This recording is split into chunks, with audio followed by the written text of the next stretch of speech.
जाके लड़ाई जीतेंगे हम लोग, वरना अकेला अकेला क्या करेगा चंद्रशेखर आजाद।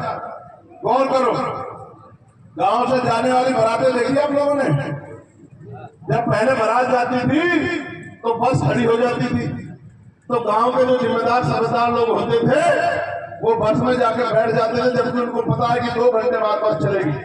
और आपके मेरे जैसे नौजवान बस के आसपास घूमते रहते थे, और जब आखिरी में बस का चलने का नंबर आता तो दौड़ के बस की तरफ भागते थे, और जब जाके देखते तो सारी सीटें फुल है, और जब सारी सीटें फुल है तो देखते को उठ जाए तो उसकी जगह बैठ जाए, और 3-4 घंटे का सफर हो तो टांगे कट जाए, फिर कहीं गेट के पास बैठे, फिर किसी हाथ जोड़े पूरा सड़क जाओ।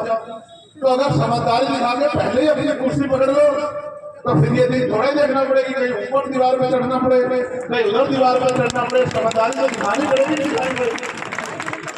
और जब आप समझदारी नहीं दिखाओगे तो जो दूसरे लोग होंगे वो आपका तो मजाक नहीं उड़ाएंगे, लेकिन मेरा मजाक जरूर उड़ाएंगे। कहेंगे भाई अभी तो ये लोग नौजवान लोग जैसे हीरो आता है और हीरो को देखने के लिए बहुत सारी भीड़ आती है, इस तरह आते हैं, ये जिम्मेदार लोग नहीं। मगर याद करो, शहीद आजम सरदार भगत सिंह 23 साल के थे जब उन्होंने देश के लिए बलिदान दिया। फांसी का फंदा चूमना कोई आसान काम नहीं होता, और ये पता होने के बाद की मौत निश्चित हो चुकी है, ये कोई छोटा काम नहीं है। इसके लिए गंभीरता पैदा करनी पड़ती है और सबसे ज्यादा अपने अंदर त्याग की भावना पैदा करनी पड़ती है। तो 23 साल के शहीद आजम भगत सिंह जो कहते हैं कि नौजवान जिम्मेदार नहीं होता, उनको मेरा चैलेंज है कि आओ भीम आर्मी के हमारे साथियों से मुकाबला करो, तुम्हें पता रहेगा भीम आर्मी का नौजवान जिम्मेदार है या नहीं। आओ मुकाबला करो आदिवासी समाज पार्टी के हमारे कार्यकर्ता से, सब पता रहेगा नौजवान क्या कर सकता है हमारे एक इशारे पे और एक महापुरुषों के संदेश पे। मैं याद दिलाना चाहता हूँ, सरदार प्रताप सिंह सराभा 19 साल के थे जब उन्होंने देश के लिए हंसते बलिदान दिया था। आप तो जिम्मेदार हो गए हो, वोटर बन गए हो, वोटर समझते हो। पहले उनकी उम्र 21 साल थी, फिर बाद में घटा के 18 साल की गई। 18 साल के नौजवान को माना जाता है कि वो प्राइम मिनिस्टर चुन सकता है, वो मुख्यमंत्री चुन सकता है। अब आप बच्चे नहीं रहे हो, अब आपके कंधों पर जिम्मेदारी आ गई। आप कई साल से काम कर रहे हो।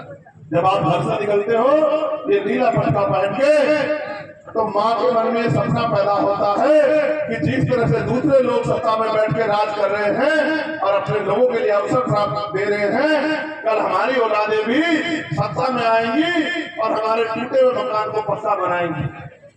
अपनी बहन के लिए अच्छे रोजगार की व्यवस्था करेंगे, अपने भाइयों के लिए अच्छे रोजगार की व्यवस्था करेंगे, और जो जुल्म जाति होती है वो जुल्म जाति खत्म करेंगे। तो माँ तो ये सोचती है और बहन भी ये सोचती है कि कल सत्ता में आके ये लोग जो है जिन पे जमीन नहीं उनको जमीन देंगे, जिन पे घर नहीं उनको घर देंगे, जिन पे रोजगार नहीं उनको रोजगार देंगे, नौजवानों को नौकरी देंगे, वो 2 धंधे लगवाएंगे, अच्छे स्कूल कॉलेज बनवाएंगे, अच्छे हॉस्पिटल बनवाएंगे। माँ भी ये सोचती है, बहन भी ये सोचती है, पिता भी ये सोचता है। लेकिन 5-7 साल बाद अगर ये नहीं हो पाया तो उनका दिल तो टूटेगा, लेकिन इसके लिए जिम्मेदार चंद्रशेखर आजाद नहीं होगा। क्योंकि मैं तो 18-20 घंटे आपके इस मूवमेंट को आगे बढ़ाने के लिए कार्यकर्ता बनकर काम कर रहा हूं। अगर आप भी कार्यकर्ता बनकर काम करोगे, जितने इस मंच में बैठे लोग सम्मानित हैं उतने सामने बैठे लोग भी मेरे लिए सम्मानित हैं। जब आप मंच पे बैठ के मंच से अलग हटके जिम्मेदारी से अपने काम को करोगे तो मैं लिख के देता हूँ कि उत्तर प्रदेश में परिवर्तन हो जाएगा। कोई नहीं रोक सकता परिवर्तन को। अभी मैं आ रहा था, वो बच्चा भी यही होगा, मैंने उस पर गुस्सा किया। गाड़ी से बाहर निकल के वीडियो बना रहे हो, सड़क चल रही है, सड़क जाति धर्म थोड़े देखती है, उम्र थोड़े देखती है, एक्सीडेंट हो जाएगा, चोट लग जाएगा, और फिर माँ कहेगी कि बेटा को नुकसान हो गया, कोई भाई खो देगी, बहन भाई खो देगी, कोई पिता अपना बेटा खो देगा। तो इतना ये सब हम पे क्यों बनवाना चाहते? हम तो तुम्हें सिखाते हैं कि भाई अनुशासन में रहो, अनुशासन में रहो, और तुम लोग अगर नहीं सीखोगे तो सड़क पे सड़ लग जाएगा, एक्सीडेंट हो जाएगा, तो गाड़ी का भी नुकसान होगा, आर्थिक भी नुकसान होगा, चोट भी लग जाएगी, तो क्या जवाब दोगे घर जाके? और लगेगा कि भाई चंद्रशेखर ने बुलाया तो नुकसान हो गया, तो ऐसा मत करो यार, समझदार बनो। जिंदगी बार बार नहीं मिलती है, बाबा साहब ने हमें इज्जत की जिंदगी मिल जाए, अपने 4 बच्चे कुर्बान कर दिए, और हमने बाबा साहब और उनके समकालीन महापुरुषों ने काम किया, काशीराम साहब और उनके समकालीन महापुरुषों ने काम किया, तो आज हमें इज्जत की जिंदगी मिली है। और अगर हम लोग काम करेंगे तो आने वाली पीढ़ियों को इज्जत की जिंदगी मिलेगी, और अगर हम लोग काम नहीं करेंगे तो गुलामी आ जाएगी, और गुलामी आ जाएगी फिर भाई अगर वही जीवन चाहते हो तो कोई बात नहीं। और झाड़ू बदलवाने का ही मन कर गया तो हम क्या कर सकते हैं? क्यों भाई, ये तो हमारे हाथ में नहीं है, ये तो आपके हाथ में है। रोटी आप उतनी खाते हो जितनी मैं खाता हूँ, समय आपके पास में उतना ही है जितना मेरे पास है। आपके पास ज्यादा समय हो सकता है क्योंकि आपका एरिया छोटा है, मेरा एरिया बड़ा है, मेरे पास ज्यादा काम है। मुझे उत्तर प्रदेश के लोगों को भी सुनना पड़ता है, बिहार के लोगों को भी सुनना पड़ता है, हरियाणा झारखंड के लोगों को भी सुनना पड़ता है, दिल्ली के लोगों को भी सुनना पड़ता है। इसलिए मैं अपने काम को ईमानदारी से कर रहा हूँ। मैं आपको ये कहना चाहता हूँ मेरे प्यारे भाइयों, वो 10 मिनट जो अनुशासन से खर्च करनी थी मैंने कर दी, लेकिन अब मैं आपसे पूछना चाहता हूँ, क्या आप वोट की ताकत को समझते हो?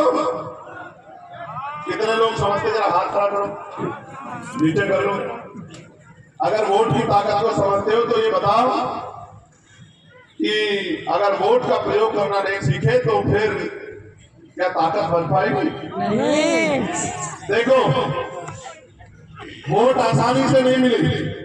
वोट दिलाने के लिए बाबा साहब अम्बेडकर ने अपने 4 बच्चे कुर्बान किए, ये नहीं किए। और जब वोट दिला दी तो क्या नारा दिया कि आज मैंने रानी का पेट चीर दिया है, आज के बाद राजा रानी के पेट से जन्म नहीं लेगा। राजा कैसे जन्म लेगा? वोट से। आपका राजा दिल्ली में क्यों नहीं बना भाई?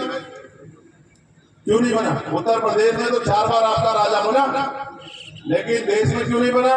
क्योंकि देश के लोग बड़े पैमाने पे तैयार नहीं, और तैयार आदमी मां के पेट से नहीं होता, तैयार करना पड़ता है। जैसे मैंने आज आपको समझाया, और अगर वास्तविकता में अगर आप मुझ में आस्था रखते रहोगे, अगर मुझसे प्यार करते रहोगे तो अगली बार आप समझदारी दिखाओगे, मेरा ऐसा विश्वास है। और अगर नहीं समझदारी दिखाओगे तो मुझे एहसास होगा कि मेरे अंदर कोई कमी है, मेरी बात को समझाने में कुछ कमी है। मैं आपके अंदर कमी नहीं निकाल सकता। आपके अंदर कमी निकाल के तो और खराब हो जाएगा। मुझे तो अपने अंदर ही कमी ढूंढनी पड़ेगी कि मेरे समझाने में क्या कमी है। आप ये बताओ, जिन पे राजकाज होता है, जो वोट की शक्ति को समझते हैं, ताकत बनाते, क्या उनकी बहन बेटियों पे जुल्म होता है? बताओ, जोर से बताओ, और जोर से बताओ। जिनके पास राजकाज होता है